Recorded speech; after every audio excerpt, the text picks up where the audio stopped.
Vlog.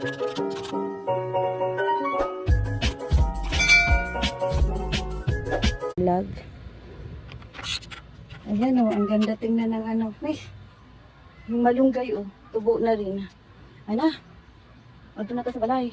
At magpagpago atong kalamungay. Ano ka malunggay? Kalamungay, ano? Tapos sa muti. Ayan mga irin, ano kain? Huwag na. Oyo. Mga sa balay guys. Yan guys. At magpapaan.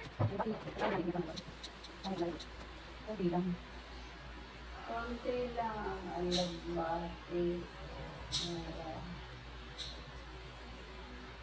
Ang palasa lang guys. Gusto lang anong po nito. Amanis ko. Ako ang favorite ko talaga malunggay.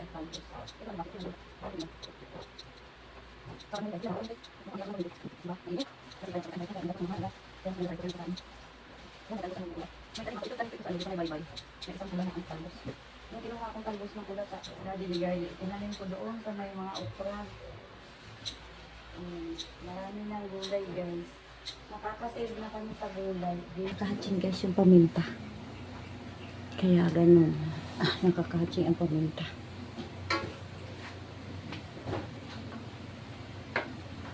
Nakamahina lang palang apple ito. Kaya pala matagal kumulo.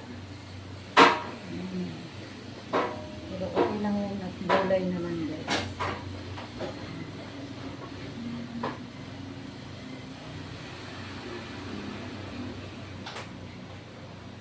Pakuluin natin mabuti ang ating pangalawang gata. Kasi itong tubig nito galing lang sa gripo. Itong kakanggata natin guys, galing ito sa thermos. Kaya hindi natin kailangan tagalan ng kulo. Pag nalagay na yung kakanggata, ito lang pangalawang gata. Paanohin natin, pakuluin natin ng ano, bahagya. Nabalik ako guys pag ano na, at para hindi maba ang video. Ayan na guys, ilalagay na natin ang ating mga gulay, talbos kamote, talbos na sili, alugbati at malunggay. Ang dami ano. Fiesta. Fiesta ng gulay.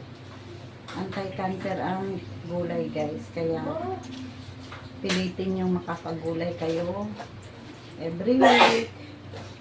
Kaya 3 times a day. 3 times a week lang. Mas maayos kung 3 times a day kayo nagugulay. Yan. Huwag kayong matakot sa gulay guys.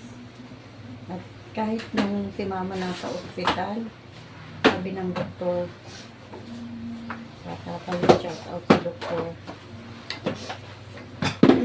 kaya daw hindi masyadong natatado si mama yung ng cancer cell ni mama, yung ano niya, ng cancer cell ang nararamdaman ni mama. Kasi mahilig si mama sa gulay. Pero talagang may cancer yung ano niya, yung mata niya. Kaya siya nabulag. Diabetic. Papunta na sa utak yung ano niya guys. Kaya pilitin natin maggulay tayo. Wala naman tayo magagawa. Mali ang ano. Dati daw kasi, nung maliliit pa sila mama, inuulam nila yung ano ba, yung galing sa tubo guys na ginawang minatamis na parang bao ang itsura. Yun daw inuulam nila mama dati. Buti na lang ako at mahilig ako sa asin. Hindi ako mahilig sa matamis. Kaya awa ng Diyos.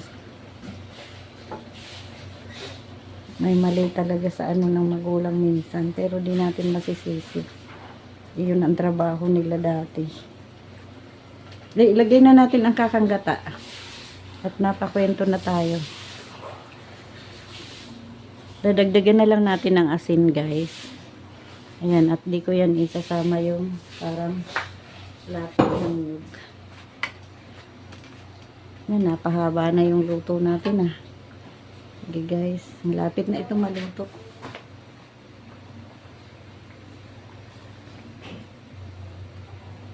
Lagi lang magulay guys. At sa labas ng mga restaurant, wala namang mga ganito. Kaya sa bahay lang dapat tayo magluluto ng gulay. Sa restaurant, masasarap din ang mga luto sa restaurant guys. Masarap naman. Nakakakain minsan sa labas. Sa bahay, magulay-gulay lang tayo. Nakatipid ka na. Masustansya pa ang luto mo. Masarap din kumain sa labas guys. Siyempre, hindi tayo. Depende lang naman yun sa order nyo. Marami rin gulay sa labas. Kasamahan nyo ng gulay yung order nyo guys.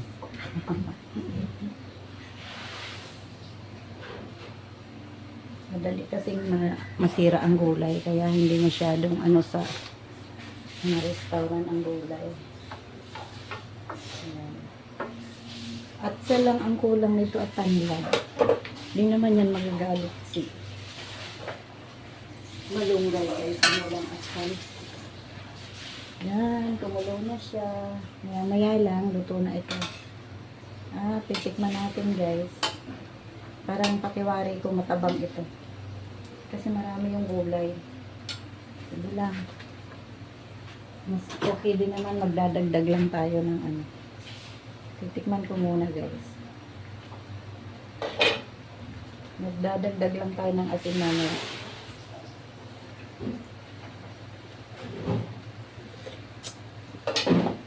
Tabang talaga. Dagdagan natin ulit ng kalahati pa.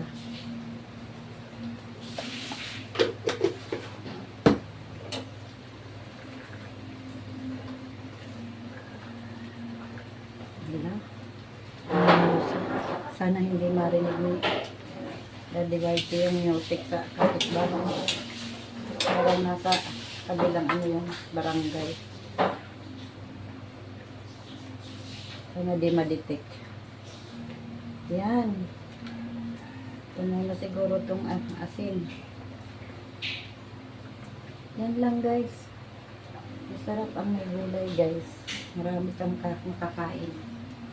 Okay lang, at least may gulay.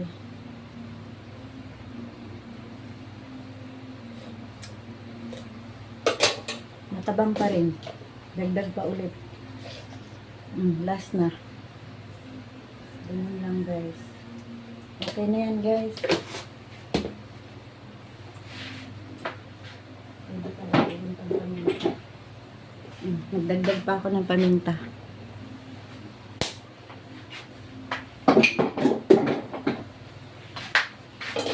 Bye-bye na guys. Thank you sa panonood. Sabado ngayon guys. October 5. October 5 na. Thank you sa panonood. Last 11:15 na. Thank you sa panonood ng aming masarap na gulay.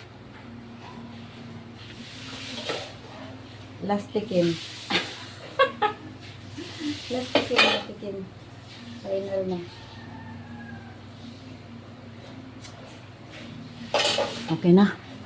Thank you ulit. Thank you ulit guys. Thank you sa inyong suporta.